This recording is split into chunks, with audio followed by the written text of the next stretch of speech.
You're nothing but a beggar in a flannel shirt, and my son deserves better than begging for scraps at some old man's kitchen table for the rest of his life." Nobody moved. Somewhere behind me, a bus tray of dishes kept clattering in the kitchen, oblivious, indifferent, the only sound in a room that had gone completely still. No fork touched a plate. No one reached for their water glass. My daughter's face went the color of the tablecloth. My son-in-law's hand froze halfway to his napkin. I have been called worse things by better men, but never at my own daughter's table, and never in front of her. I sat there like a piece of scrap metal somebody had swept to the edge of the shop floor and forgotten to throw out. Welcome to Ironclad Legacy. If you love stories about quiet men who get underestimated right up until the moment it costs somebody everything, hit subscribe now, because you are not going to want to miss what happens next. My name is Walter Hendricks. I'm 64 years old. I've spent 41 years working with steel, and for the last 26 of those years, the company on the letterhead has had my signature buried 4 pages deep in a filing structure that almost nobody outside of 3 lawyers and my accountant has ever laid eyes on. My hands still shake sometimes when a phone rings with a certain kind of ring, and I'll tell you why later. Because that detail matters more than you'd think. 3 weeks. That's how long I had sitting at that table before Roland Whitfield would walk into a building he thought belonged to somebody else entirely and find my name on the wall. I need to back up, though, because this story won't make sense if I don't. I grew up in a house where nobody had 2 nickels to rub together, in a town where the mill was the only thing keeping half the streets employed, and I learned to weld before I learned to shave. My father was a machinist. He was the kind of man who could listen to an engine and tell you what was wrong with it before he ever popped the hood, and he raised me to believe that the loudest man in the room was usually the one with the least to actually say. I loved him. I still do, even though he's been gone 19 years now, and even though there is a guitar sitting in my workshop right now, half finished, that I built for him and never got to give him. I'll come back to that. It matters more than anything else in this story, so hold on to it. I started Hendricks Forge Industries in a rented garage bay with $11,000 of savings and a single arc welder that I'd bought used from a company going under. That was 38 years ago. I was 26. By the time I was 35, we had our first real manufacturing contract with a regional auto supplier. By the time I was 45, we had 4 fabrication plants across 2 states and a specialty division building custom industrial components for companies that didn't advertise because they didn't have to. By the time I turned 58, Hendricks Forge Industries had 1,100 employees on payroll and a name that meant something in rooms I never walked into, because I made a decision early on that most people thought was strange, and that I have never once regretted. I put my oldest friend on the front of it. Frank Doyle and I grew up 2 streets apart. He was the best man at my wedding, and I was the best man at his, twice, because Frank has a complicated relationship with matrimony that we don't need to get into here. What Frank has always had, from the time he was 17 years old, is a gift for walking into a room and making everybody in it feel like they'd been waiting their whole lives to meet him.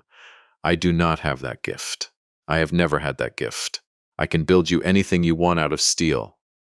I can look at a stress fracture in a beam and tell you within a percentage point how much load it can still bear, but put me in a room full of investors, and I will find the quietest corner and stand in it until somebody lets me leave.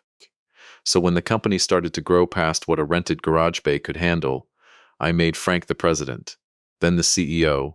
His name went on the letterhead, his face went in the trade publications, his handshake closed the deals. I stayed in the back office, running the actual operations, and later, once we had people I trusted running operations too, I mostly just stayed home. Because here's the thing nobody tells you about building something big. Once it's big enough, it runs itself if you've built it right. And what I wanted more than anything in the world, more than my name on a building or my picture in a magazine, was an ordinary life. I wanted to come home every night to the same house on Larkspur Lane that Louise and I bought 31 years ago, back when the roof still leaked in one corner of the kitchen, and we couldn't afford to fix it for 2 more years. I wanted to coach Nora's softball team on Tuesday nights. I wanted a workshop in the garage where I could build guitars on the weekends, just for the quiet of it, just for the smell of cedar dust and the particular silence of a room where the only sound is sandpaper against wood. Louise says, I have the patience of a man who already knows how a story ends. She's usually right about things like that. She has been right about most things for 33 years of marriage, which is longer than I have any right to expect from a woman that far out of my league. We raised Nora in that house. She did her homework at the kitchen table with the water-stained corner. She brought home a string of boyfriends I was mostly indifferent to, and then, 4 years ago, she brought home Caleb Whitfield, and I was not indifferent to him at all. Caleb was nervous the first time he came to dinner, the particular nervous of a young man who has clearly been told things about meeting a girlfriend's father and is bracing for all of them to be true. He called me sir for the first 8 months. I told him to stop. He kept doing it anyway, which told me something. He helped clear the table without being asked. He noticed that the porch step was loose and fixed it himself the next weekend without saying anything about it. Just showed up with a drill and a box of screws like it was the most natural thing in the world. Small things. But I have spent 4 decades learning that small things are how you actually read a man, because anybody can perform generosity for an audience. It's the unwatched moments that tell you who somebody really is. I want to be very clear about something because this story is not about Caleb, not really. Caleb Whitfield is a good man. He loves my daughter with a kind of steadiness that I recognized the very first time I watched him look at her across a room, the way you recognize a weld that's going to hold before you ever put a stress test to it. This story is not about tearing him down. It's about what happened to the people standing behind him, what Caleb did not know, what he had absolutely no way of knowing, was that when he took a plant management position 2 years ago at Ironclad Fabrication, a wholly owned subsidiary of Hendricks Forge Industries, he had gone to work for his own girlfriend's father. How does something like that happen? Carefully, and mostly by accident, Frank handled the executive hiring for the subsidiaries personally. My name does not appear anywhere in Ironclad's public filings. It's buried in a holding structure 4 layers deep that would take a forensic accountant a full week to untangle, and I built it that way on purpose, decades before Caleb Whitfield was ever born, back when I was still worried about lawsuits and hostile competitors and men who wanted a piece of something I'd bled to build. Caleb interviewed with a regional operations director. He never met Frank. He certainly never met me. He thought the org chart topped out somewhere in a corporate office 2 states away, and he was wrong, but he had no reason on this earth to think otherwise. I watched him work, though. Quarterly performance reports crossed my desk the way they always had, and Caleb's name started appearing in them more and more. First as a line item, then as a trend, then as somebody the regional director specifically flagged as ready for advancement. He'd turned a plant with a chronic safety violation problem into the best-performing facility in the subsidiary inside 14 months. He did it without drama, without cutting corners, without ever throwing a single person under the bus in a report, which in my experience is the rarest quality a manager can have. I thought about telling him more than once. I got as far as picking up the phone one Sunday afternoon and then setting it back down again, because some part of me wanted to see what kind of man he'd be when he thought nobody with any real power was watching. And then I met his parents, and everything I thought I understood about patience got tested in a way I did not see coming. The dinner had been Nora's idea, 3 months in the planning. The kind of dinner that gathers weight the longer you wait for it, like a stone rolling downhill. Roland and Diane Whitfield were flying in from their place outside Scottsdale, and they wanted, in Diane's words on the phone to Nora, to finally sit down properly with Caleb's people. Nora told me that phrase 3 separate times before the dinner, each time with a different amount of dread in her voice. And by the 3rd time I understood that Caleb's people was doing a great deal of quiet work in that sentence. I should tell you something about myself here, something I don't share easily, because it matters for what happened later, and because a man telling you a story about his own strength owes you the truth about his weaknesses too, or the story isn't worth telling. 9 years ago, Louise had a heart episode in the kitchen of that same house on Larkspur Lane. I was the one who found her on the floor.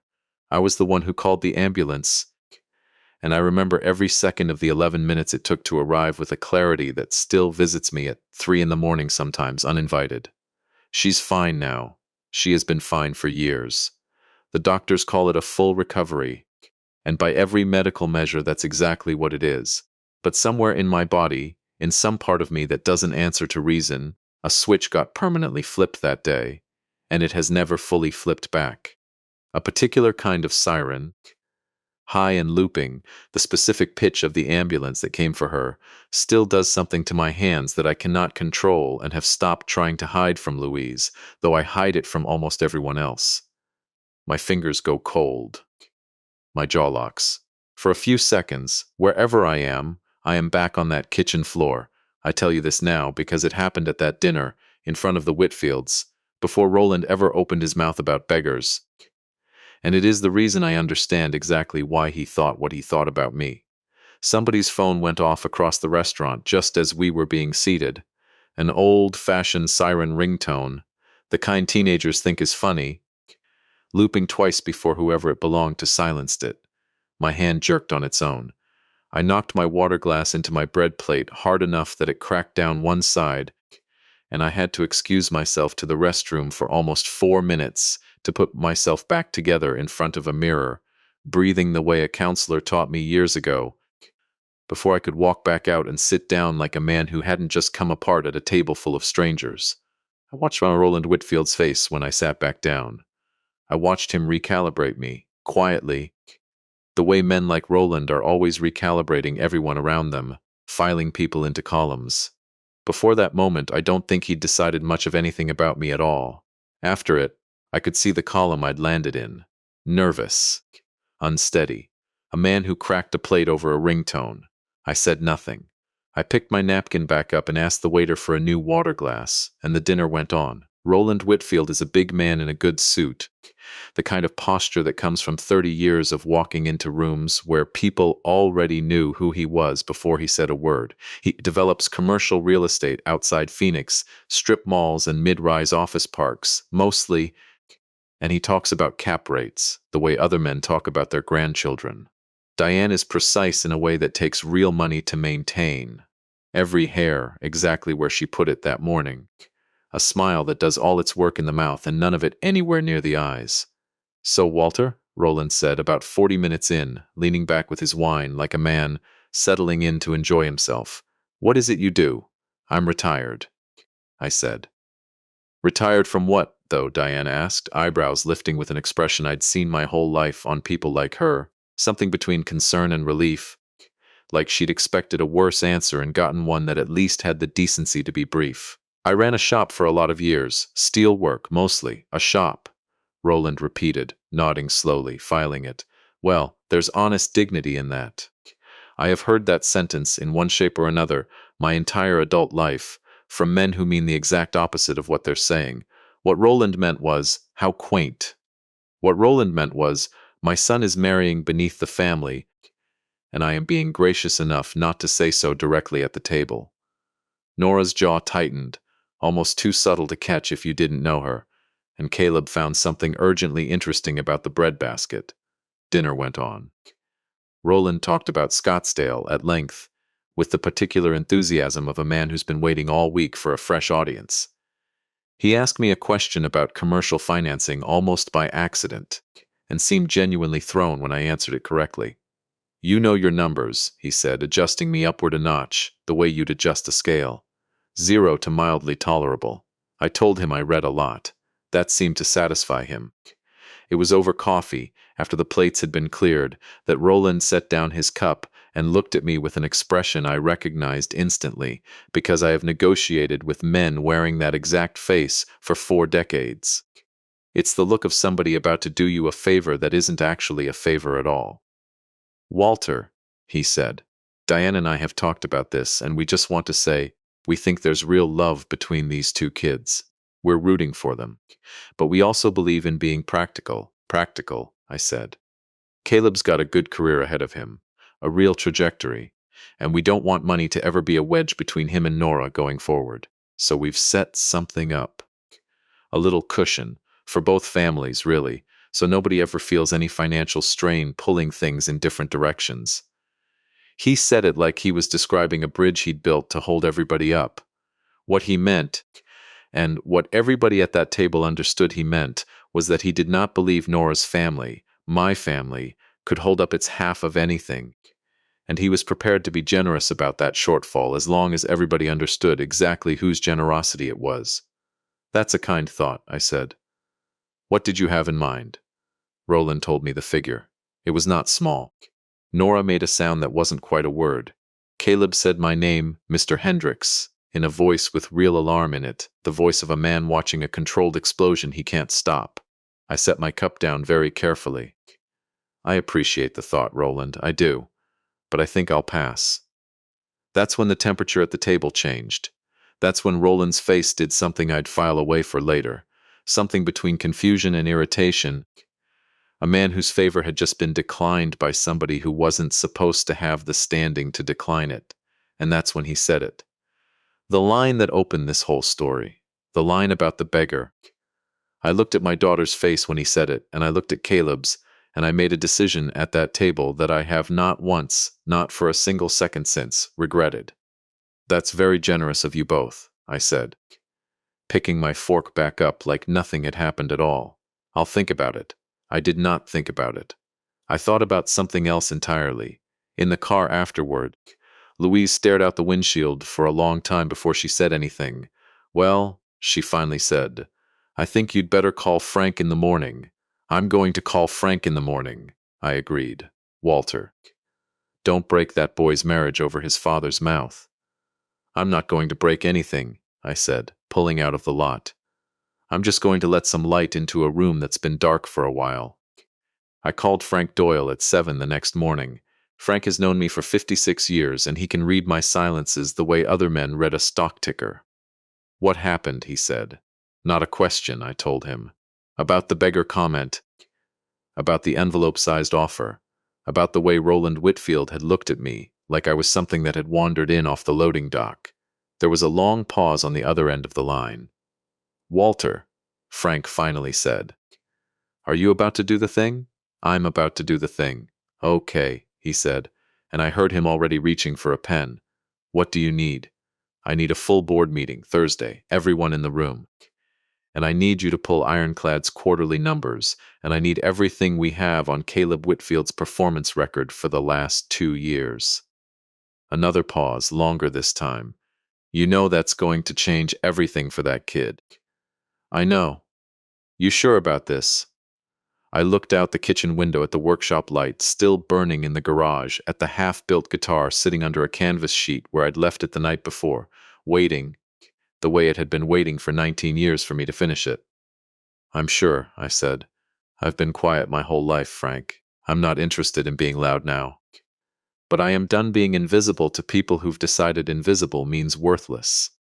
Frank called back 2 hours later with the numbers, and with something else besides. Something buried 3 pages into Ironclad's supplier contracts that made my stomach go cold in a way that had nothing at all to do with sirens. The numbers Frank found were simple enough on the surface. Whitfield Development Group, Roland's company, held 2 active supply contracts with Ironclad Fabrication, together worth just under $2 million a year in structural steel components. Contracts that had been renewed 18 months earlier, right around the time Caleb had been promoted into a position with signing authority over vendor relationships. Contracts that I had never personally approved, because I hadn't known they existed, because I had spent 26 years deliberately not looking too closely at the day-to-day machinery of a company I had built specifically so I wouldn't have to. I want to be fair here, because fairness matters more to me than winning does, and it's the one thing I've tried hardest to teach Nora. The contracts themselves, when Frank and I finally sat down with them at my kitchen table on Sunday night, looked legitimate. Competitive pricing, reasonable terms, nothing that screamed fraud. But nobody had disclosed the relationship, not to Frank, not to me, not as far as I could tell to anyone on the board. And when I called Caleb's direct supervisor first thing Monday morning, careful to keep my voice neutral, careful not to tip anything, I learned something that settled the matter for me completely. Whitfield Development's been a vendor since before Caleb's time, the regional director told me. He inherited those contracts. I know he had some family pressure not to shake things up when the renewal came around. His father-in-law, or his girlfriend's father, something like that, wanted them locked in fast, and Caleb didn't push back the way maybe he should have. But that's a pretty normal thing, family asking for a favor. I didn't think much of it. Girlfriend's father. Not Roland. Roland was Caleb's own father, pressuring his son to fast-track a deal that benefited the Whitfield family business. It wasn't fraud. It was something smaller and more human than fraud, and somehow that made it worse to me. Not better. A father leaning on his son's new position, the same easy way he'd leaned an envelope across a dinner table, testing how much weight the boy could be made to carry before he pushed back. I didn't call Roland that Monday. I did something else instead. Something Louise still brings up when she wants to remind me that I'm not nearly as patient a man as people give me credit for. I called him Tuesday morning and told him I felt bad about how the dinner had gone. I told him I'd been prickly, unfair even, and that he and Diane had only been trying to do something generous for two kids they loved. I could hear him relax on the other end of the line, could hear him deciding, in real time, that he'd read me wrong the first time and was now getting the corrected version, a man properly humbled, coming around. No hard feelings at all, Walter, he said, and his voice had a new warmth running underneath it, the specific warmth of a man who thinks he smells an opening. We only want what's best for the kids. That's exactly it, I said. Which is why I was hoping you'd let me return the gesture. Have you and Diane over to the house before you fly back. Nothing fancy. And there might be something I could help you with, professionally, while you're in town. The warmth cranked up a full notch. He said Sunday worked fine. I did not sleep well that week. I want to be honest about that, because I think men my age get talked about like we're made of something harder than we actually are, and that's not fair to the men who came before me. And it's not fair to Caleb either, watching him from a distance and knowing what was coming for him. I lay awake more than one night that week with my hand resting flat on my own chest, feeling my heart do its ordinary work, thinking about Louise on that kitchen floor 9 years ago, thinking about my father listening to an engine and knowing exactly what was wrong with it before he ever lifted the hood. I thought about the guitar under the canvas sheet in the garage. I thought more than I expected to about whether I was doing this because it was right or because some old, small, humiliated part of me wanted Roland Whitfield to feel exactly what I'd felt sitting at that table with a cracked bread plate in front of me. I decided, somewhere around Wednesday night, that it could be both things at once and still be worth doing. Most true things are more than one thing at once. Sunday came.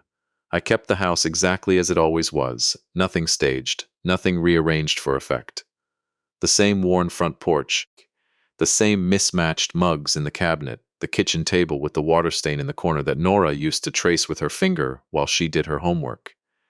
Louise made a roast, because Louise makes a roast when she wants people to feel disarmed before they know they've walked into anything at all.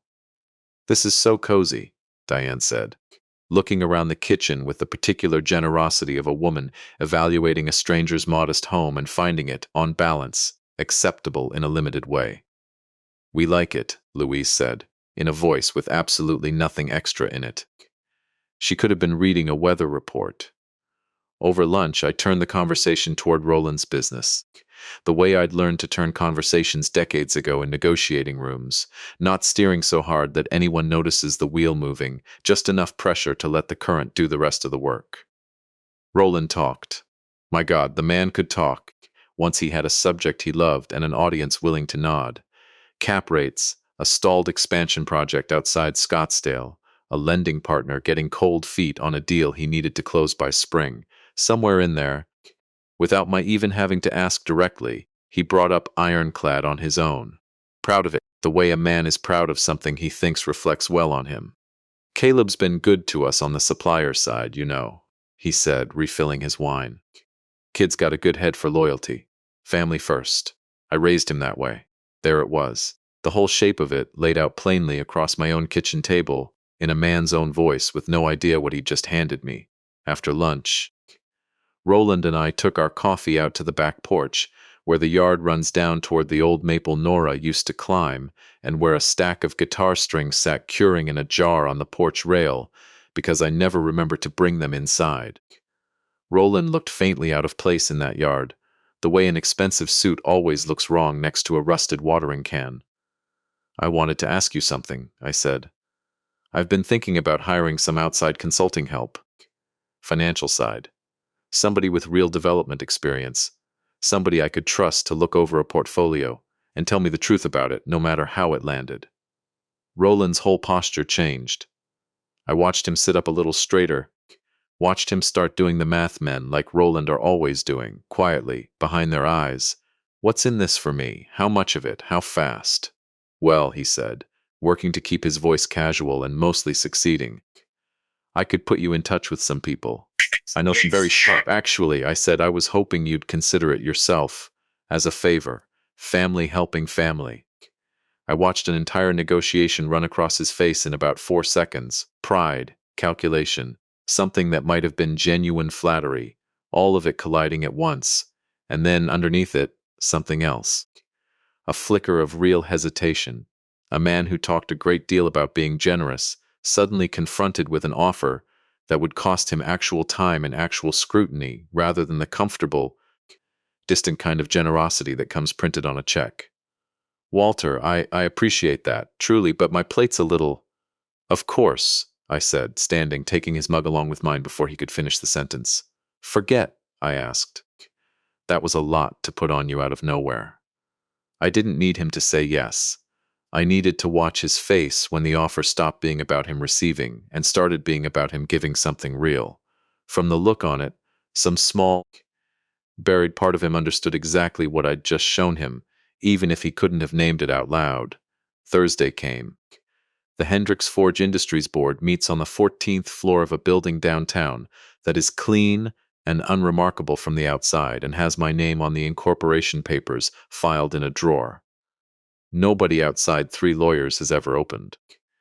I sit 2 seats down from the head of the table, where Frank sits when we have outside attendees, because appearances matter to a company even when they don't matter to me.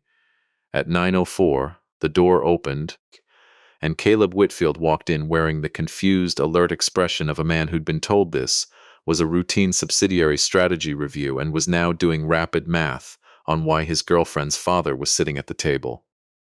Mr. Hendricks, he said, I'm sorry, I think I'm in the wrong. Sit down, Caleb, I said. He sat down slowly, eyes moving between me and Frank and back again, running some internal audit he couldn't yet make sense of. Caleb, Frank said, I'd like to formally introduce you to someone you've already met. Walter Hendricks, founder and majority owner of Hendricks Forge Industries, of which Ironclad Fabrication is a wholly owned subsidiary. I watched it travel through him. Not a collapse. I'll give him that much credit, and I've given men credit for less. It moved through his eyes first, then down into his jaw, then settled somewhere in his chest, like something heavy dropped into still water. His hands came up and pressed flat against his face for a long moment. Oh my God, he said, muffled from behind his own palms. Take your time, I said, and I meant it. He brought his hands down after a minute. His eyes were clear when he did it. Whatever storm had gone through him already folded away into some private compartment because he was in a room full of people who worked for him, and he understood, on some deep instinctive level, that this was not the moment to fall apart in front of them. That told me more about the man than anything he could have said out loud. Is this a firing? He asked me directly, no hedging in it at all. Should it be? He thought about it. Actually thought about it, rather than reaching for the easiest defense available to him. I let my father push the Whitfield development renewal through, without disclosing the relationship properly. I told myself it wasn't a big deal because the pricing was fair. But I knew who my father was pressuring me for, and I let it happen anyway because it was easier than the fight it would have taken to say no to him. That's on me. Whatever you decide. No, I said. It won't happen again. I opened the folder in front of me. Effective today, the Whitfield Development Supplier contracts go to formal competitive review. No automatic renewal. If they're the best option on the table, they keep the business. If they're not, they don't. That's fair, Caleb said quietly. More than fair. There's one more piece, I said, and slid a second folder across the table. Amended contract. Vice President of Operations, full division, seat on the Hendricks Forge Advisory Board. I've been watching your numbers for 2 years, Caleb. This isn't a gift. You earned every line of it before I ever knew your last name. He stared at the folder for a long moment before he looked up at me, and his voice, when it came, had gone rough in a way I recognized, because I'd heard that exact sound come out of my own throat more than once in my life. Why didn't you tell me? Before today, any of the last 2 years, because anyone can be decent when they think somebody's watching, I said. I needed to see who you'd be when you didn't know I was. That, he said slowly, might be the most terrifying thing anyone's ever said to me. Probably, I agreed. Sign the contract, son. He signed it. I called Nora that evening before Caleb had a chance to, because I wanted her to hear it from me in my own voice, before she heard the shape of it secondhand, and started filling in gaps with fear instead of fact. I told her everything. The board meeting, the contracts, the promotion, all of it laid out plain. There was a long silence on the line, longer than I expected, and something in the particular quality of that silence made my stomach drop before she ever said a word. Dad, she finally said, I need to tell you something, and I need you to not be angry at me for it. Nora, I've known for about 8 months that you owned Ironclad. Not the whole structure, not the holding company stuff, but I found a shipping manifest in a box of Caleb's work papers with the Hendricks Forge name on a subsidiary line, and I looked it up and I put it together. I didn't say anything because she stopped, started again, because I wanted to see how long it would take you to tell him yourself. I wanted to know if you'd ever actually do it, or if you'd let it sit forever, the way you let everything sit forever, quiet, in the background, never claiming anything. I sat with that for a moment, my daughter's silence landing in my chest with a weight I hadn't braced for. 8 months.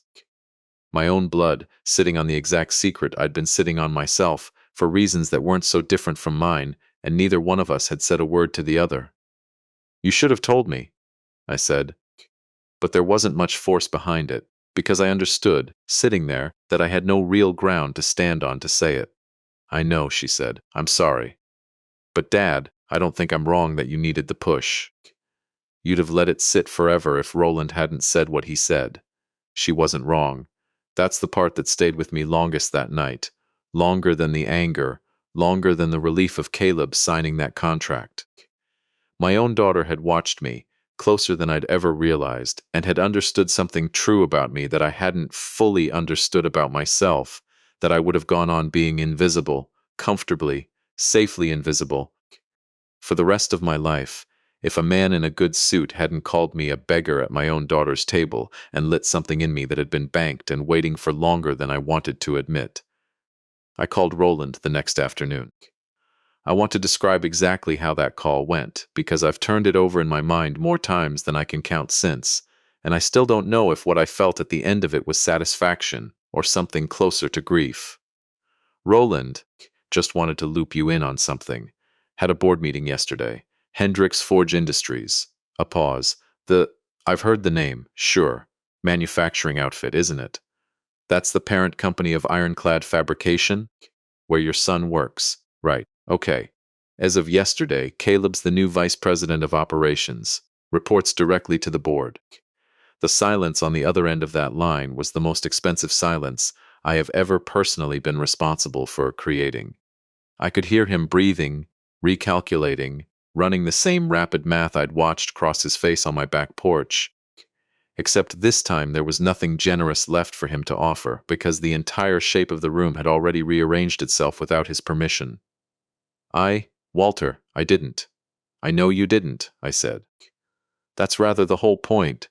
The contracts, he said, and his voice had dropped into something smaller than I'd ever heard from him. Whitfield Development's contracts with Ironclad. Are those under formal competitive review? Same as any vendor relationship that wasn't properly disclosed. If your numbers hold up against the market, you keep the business. Another long pause. When he spoke again, something in his voice had genuinely changed. And I want to be fair and say I believe, even now, that some of what came next was real. Walter, I need to tell you something, and I don't say this easily. Whitfield Development is in worse shape than Diane knows, than Caleb knows. I've got a partner on the Scottsdale project, man named Dale Corrigan, who's been carrying half our debt structure for 2 years now, and he's been leaning on me hard to keep the numbers moving, any way I could get them moving. Those contracts with Ironclad, I pushed Caleb on the renewal because Dale told me, in plain language, that if I didn't bring in more predictable revenue by spring, he was going to call the loan and I was going to lose the whole development. I stood in my kitchen for a long moment, phone against my ear, looking out at the workshop light burning in the garage, and I understood something I hadn't let myself consider before that moment. Roland Whitfield had not slid that envelope across the table because he thought I was poor and beneath his family. He had slid it across the table because he was drowning, quietly, in his own kitchen at 3 a.m. the same way I sometimes was, and he had reached for the only tool he had left, which was the appearance of generosity from a position he could no longer actually afford. It didn't make what he'd said to me at that table right. It didn't make the word he'd used disappear. But it made him something other than a villain in a good suit, and that, more than anything Frank's numbers had turned up, was the piece of this whole business that kept me up that night, staring at the ceiling, listening to Louise breathe evenly beside me. "There's a dinner in 3 weeks," I finally said. "Your 40th anniversary. Nora mentioned it." "There is," Roland said carefully. "I think you and I should talk before then. Properly. Just the two of us. I'd like that," he said. And for the first time since I'd met the man, I believed every word of it. 3 weeks passed the way 3 weeks always do when you're bracing for something. Slower in the mornings, faster the closer you get to the date, until finally you're standing in front of your own closet on a Saturday afternoon, deciding between the gray jacket and the blue one, and you realize your hands have gone still in a way they haven't been in 19 years. I finished the guitar that week. I want to tell you about that before I tell you about the party, because the two things happened almost on top of each other, and by the end of this story you'll understand why they can't really be separated. The guitar had been sitting under a canvas sheet in my garage since the year my father died. 3/4 finished, the soundboard braced, and the neck set, but the finish never applied, the strings never strung. I'd built it for him the last winter of his life, working out there most nights after Louise went to bed, planning to give it to him that spring once the lacquer had cured properly. Because he'd mentioned once, only once, in an offhand way that I don't think he meant for me to remember, that he'd always wanted to learn an instrument and never had the money or the time. He died in March. The guitar sat there unfinished for 19 years, because every time I picked it back up, I got as far as running my hand along the unsanded edge of the lower bout, and then I'd set it back down again and find something else to do instead. There was a letter tucked into the sound hole. I'd written it the week before he died, before I knew it would be the week before he died, a letter I'd meant to read aloud to him when I handed the finished instrument over. I never sent it anywhere, because there was nowhere to send it. It just sat there, rolled tight and yellowing inside an unfinished guitar for 19 years, the same way I'd sat there, unfinished in certain ways myself, for 19 years. I don't fully know why I finally picked it up that particular week. Maybe it was Nora's confession on the phone, the idea that the people closest to you can watch you sit on something important for years without ever forcing your hand. Maybe it was Roland's face on my back porch, a man discovering that the appearance of strength and the reality of it are two very different animals. Whatever it was, I spent 4 nights that week in the garage with the door shut, sanding, staining, stringing, tuning, and by Friday night I had a finished guitar sitting on my workbench that had taken me and my father together 38 years to build. The Whitfield's 40th anniversary was held at a banquet hall outside the city, the kind of room with high windows and round tables and a string quartet setting up in the corner, exactly the sort of formal, symbolic gathering that Roland Whitfield would choose to mark 4 decades of a marriage, and exactly the sort of room where, 3 weeks earlier, I would have stood in the quietest corner I could find and waited for a socially acceptable moment to leave. I did not do that this time. Roland met me at the door personally, which surprised me. He shook my hand, and there was nothing left in that handshake of the appraisal I'd felt the first time back at the Fist House. "Walter," he said, quiet enough that only I could hear it. "Thank you for coming early. I want you to meet somebody, and I want you standing next to me when I do." That somebody was Dale Corrigan, and I knew within about 90 seconds of shaking his hand that Roland's assessment of him 3 weeks earlier had been generous.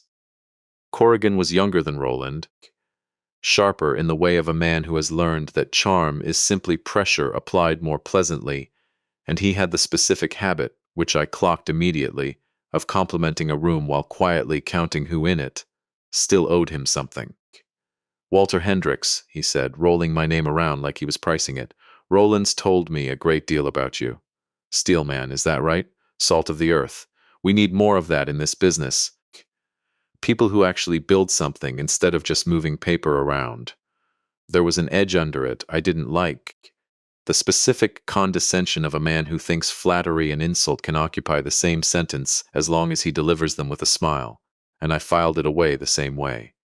I'd filed away Roland's smile the first night I met him, back before I understood what was really sitting underneath it.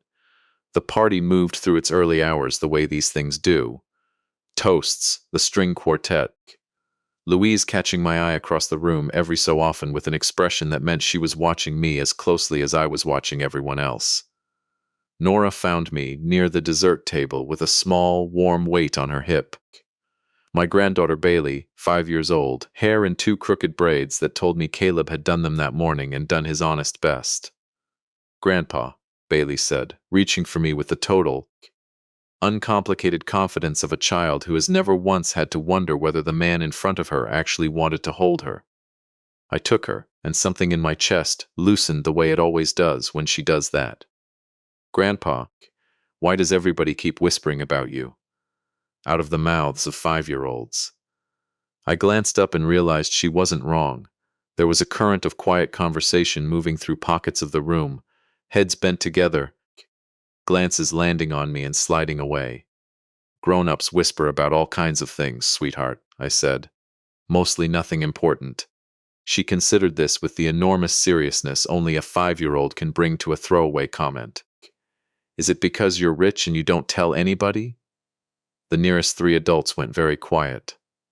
"Something like that," I said, and she seemed satisfied enough to wriggle down and go chase her cousin toward the cake table, leaving behind a silence that I understood, in that moment, was going to have to be filled by somebody sooner rather than later.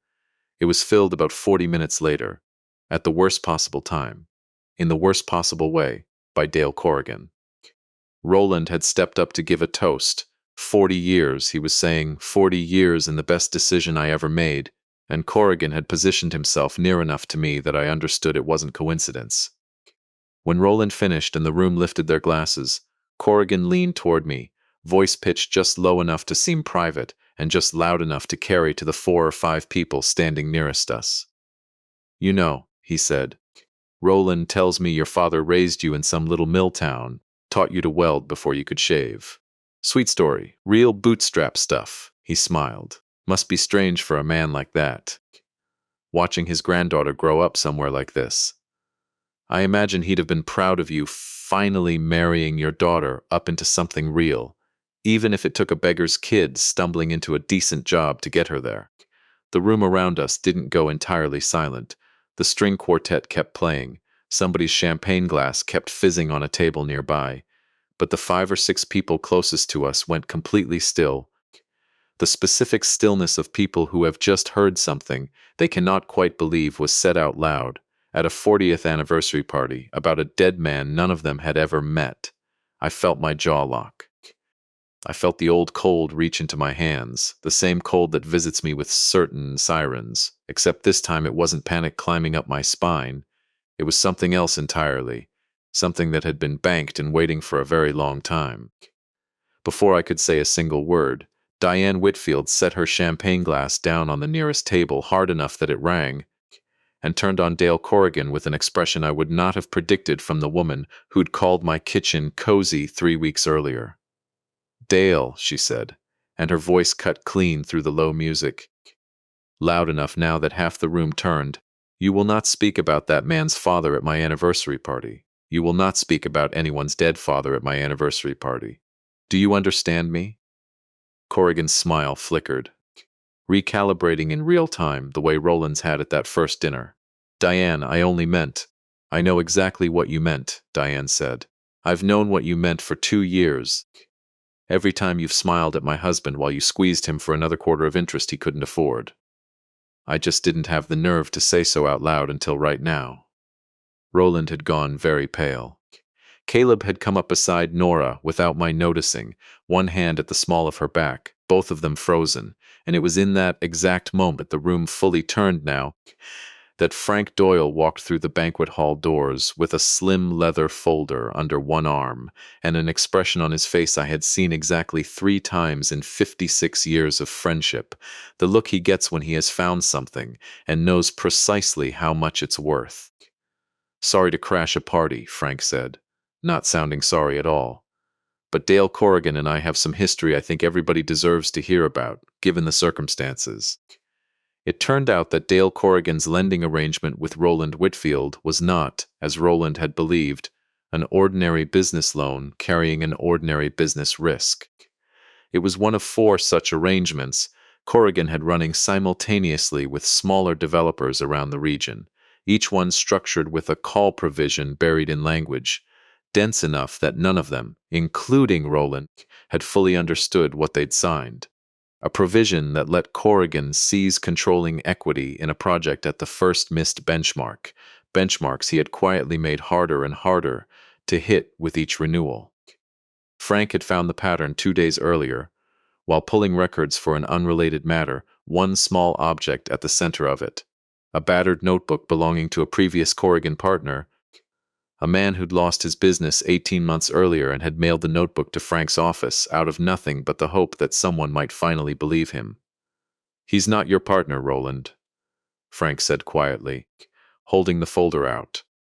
"He's been circling you for 2 years, waiting for exactly the kind of pressure that would make you desperate enough to sign the next renewal without reading it too closely.